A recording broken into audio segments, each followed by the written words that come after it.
Hello Gemini, and welcome to your April 2016 tarot card reading. I'd like to point out that I use the top deck. It's my favorite deck, the one I feel most comfortable with. Also that I start out, get the cards all shuffled, get everything done, get everything laid out, just to save us both some time before we get into the reading. There's no point in making it last 30 minutes when I can do it for 10. The way I lay out the cards is this is how you're going to start out the month of April. These cards over here are the first couple of weeks of April. First of the month going into the middle of the month.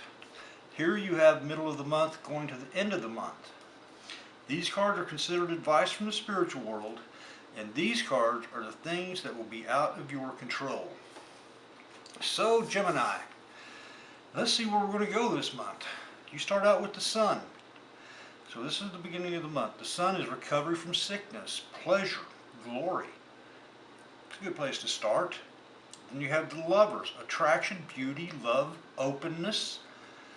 And then the Nine of Swords, well dignified, which is obedience, faithfulness, unselfishness. So you're starting the month in a really good place. You've got love, you've got recovery from sickness, you've got pleasure, faithfulness. That's a good place, that's a good way to start a month, any month. But April is looking good for you. Okay, let's see how you go into the month here. You start out with the Devil, which is blind impulse, temptation, a secret plan.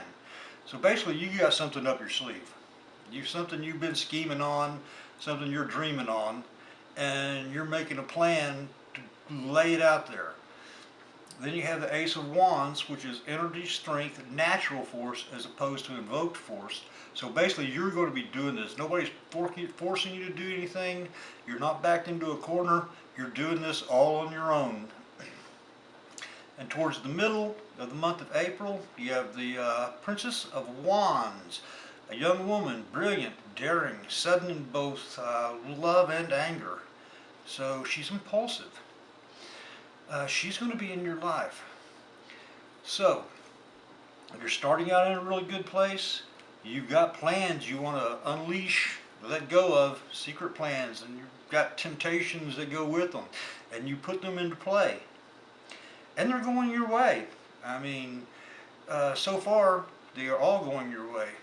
Now we're still here in the middle of the month, which is now going to the end of the month. You have the Moon, which is a brink of change, a voluntary change. So again, nobody's forcing you to do anything. You are making the changes that go with this plan you're unleashing here.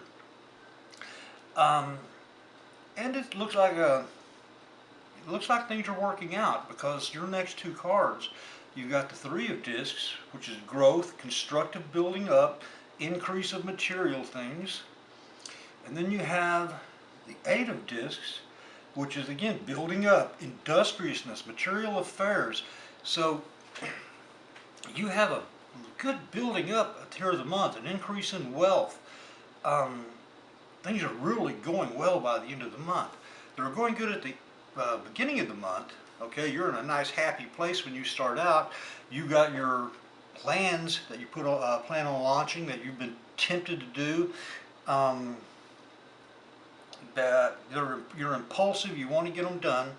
But here things just start working out for you. You make the changes needed, and by the end of the month you have got a really large increase going on. A really constructive building up of your life, of the material things in your life. Okay, let's look at the advice here. We start out with the Knight of Discs, which is a man who's patient, clever in material things. He's somewhat dull, probably a farmer, okay, but he's reliable. He's the kind of person you can turn to for advice, and these are the advice cards. So you might want to keep an eye out for him. Then you have the Three of Wands, which is a success after struggle, the realization of hope, strength. I guess it's telling you to trust yourself. Success, it's a success card, a realization card. And then interference, the Eight of Swords, which is the sheer unforeseen bad luck. restrictions. Be careful of people trying to hold you back. Be careful of possible bad luck befalling you during this, because it's advising you that it's probably going to be there. Now, the things that are out of your control. You start out with the Priestess. Gracious influence enters the matter. Change for the better. And you can see the change here. You got a change card here. It's going to be out of your control. You got a change card here for the better. Things start building up. That's going to be out of your control. Then you've got the Five of Swords, which is defeat. Okay, it's slander, anxiety, a busybody, evil speaking. There's probably going to be people trying to stop you, or there's going to be somebody talking bad about you during this month. They're probably going to be jealous because you're making things happen your own way, and they're going to be out of your control, so you might want to watch out for them.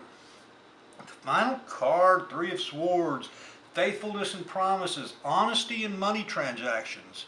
So it doesn't look like you're going to be robbing anybody or anybody's going to be robbing you. The changes you're going to make that are going to lead your increase, okay, there's going to be a lot of good dealing going on. There's nobody going to be trying to beat anybody out of it. It looks like it's going to be a pretty good month. Changes, plans that work out, changes that work out, a building up, an increase by the end of the month. Gemini, it looks like you're going to have a pretty good month. I guess that's it for your reading for the month of April. If you liked it, please subscribe, and that way you'll get a notification when I put my May readings out there. You'll be able to come along and we'll see what happens in May. Until then, thank you for watching.